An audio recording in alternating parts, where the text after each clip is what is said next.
Hey guys, so in today's video, I thought that I would share with you guys how I felt inpatient rehab or what I felt like it was like to be a patient in an inpatient rehab setting. So just to clarify, I do not mean inpatient rehab as far as like for detoxing or like substance abuse type rehab. I went for almost a month to inpatient physical rehab. Obviously, I have something going on.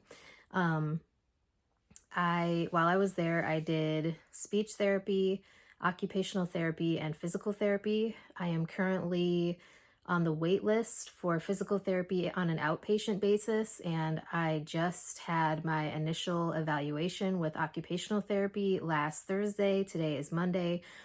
So I will start my actual occupational therapy treatments tomorrow, and I'll be doing that 2 times a week on an outpatient basis until they feel like I have done enough or made enough progress where I don't need to go anymore or I don't need to go twice a week anymore.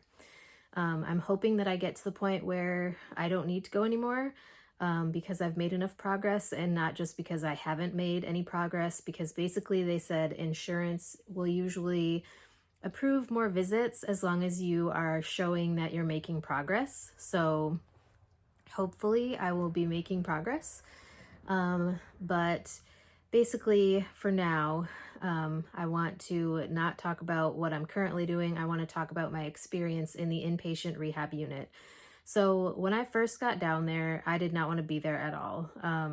The hospital that I was at did not have private rooms, and I felt like I was in a nursing home. So like my roommate, when they first moved me down there, well, actually, when they first moved me down there, I was in a private room. And then 5 minutes after they got me to the room, when they were transferring me into the bed, they basically said that they needed the room for somebody else who needed a private bathroom. So whatever, I got moved to the other floor of the rehab unit and into a non-private room where I was sharing a room with a lady who was in her upper 80s. And she wasn't so bad, except for the fact that like she kept her TV so loud that like even with earplugs and an eye mask and everything, like I could not go to sleep at night. It was just very, very stressful. Um, so yeah, there's that. Um, I let them know right away because they had said like if you have a problem with your roommate or like the sleeping situation, you need to let us know, because obviously like we're there to do multiple hours of therapy a day. I had, when I first started out, I had an hour of speech therapy, an hour and a half of occupational therapy, and an hour and a half of physical therapy every single day. I very quickly transitioned to only a half an hour of speech therapy a day, and then occupational therapy and physical therapy remained at an hour and a half every day. Um, so occupational therapy, like some days we would do a shower as my occupational therapy because they wanted to make sure that when I got home, I would be able to function well enough that I could take a shower on my own. Or mostly on my own, which is what I'm able to do currently. They gave you a sponge with like a stick on it so you can wash your back yourself and things like that.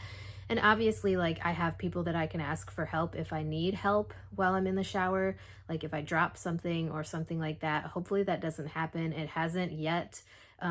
Well, the only thing I've dropped has been my sponge, and that has been like at the very beginning before I even turned the water on.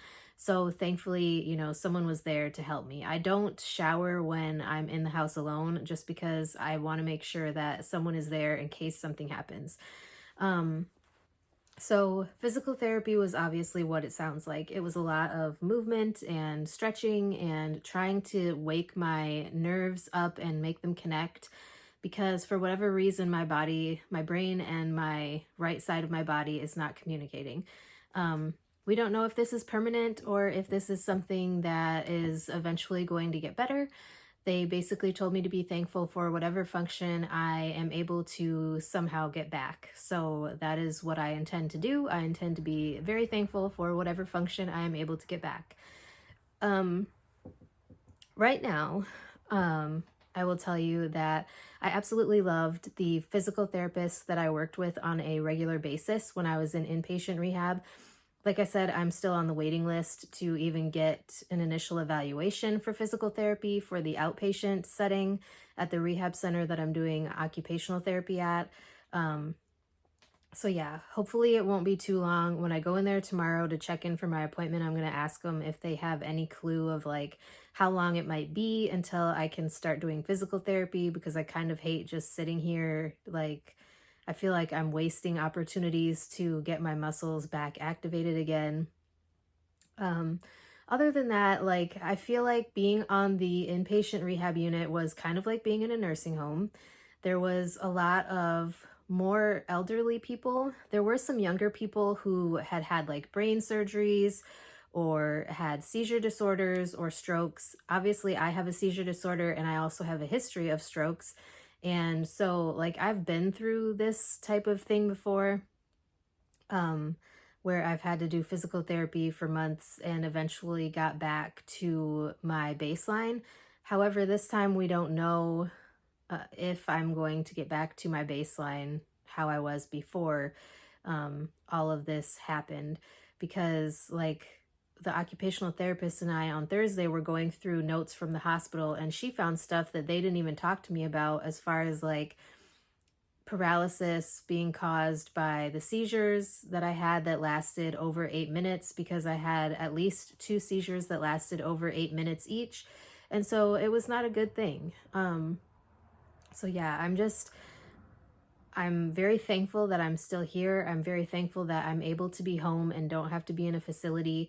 But being in the inpatient rehab setting was very, very tiring. Like, I will tell you, usually I was up and out of bed by 6 or 7. Um, every day I would be in my wheelchair at least prior to 8 a.m. Um, Whether I was dressed or not depended on if I was supposed to be getting a shower that day, because my occupational therapy would be from like 9 to 10:30, and if I was showering with occupational therapy, then I would not get dressed. If I was not getting showered by occupational therapy, then I would get dressed. Um, because then I wanted to be ready so that when it was time for therapy, I could just wheel myself down to the occupational therapy gym. Um, Other than that, they basically like they wanted you to rest and they wanted you to do your best that you could in all of your therapy sessions, which I gave it my all, because like I had told the occupational therapist here on Thursday, I want to be as independent as I possibly can be, and that is my goal. And so like I still to this day have the goal of wanting to be as independent as I possibly can be, and I'm willing to do whatever it takes to get to that point. So I am still working towards that. Hopefully, I get there. But occupational therapy is not really my first goal. I mean, physical therapy is what I'm really focused on, I should say, not goal. Um, but being in the inpatient rehab setting, I think was a good start, because it did kind of give me like a daily reminder of what my body needed to do. I just wish that my body had cooperated a little bit more and some of the connections had been made a little bit between this side of my brain and this side of my body, because, you know, that's what we're kind of waiting for. So, anyways, if you guys have any other questions about occupational therapy or occupational therapy, inpatient rehab, let me know.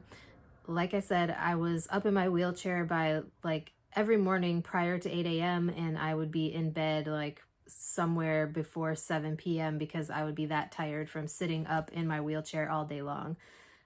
So anyways, like I said, if you guys have any questions about what it's like to go to an inpatient rehab program, um, I am definitely able and willing to answer any of the questions that you might have. Just leave them in the comments down below and I will make a video addressing those questions.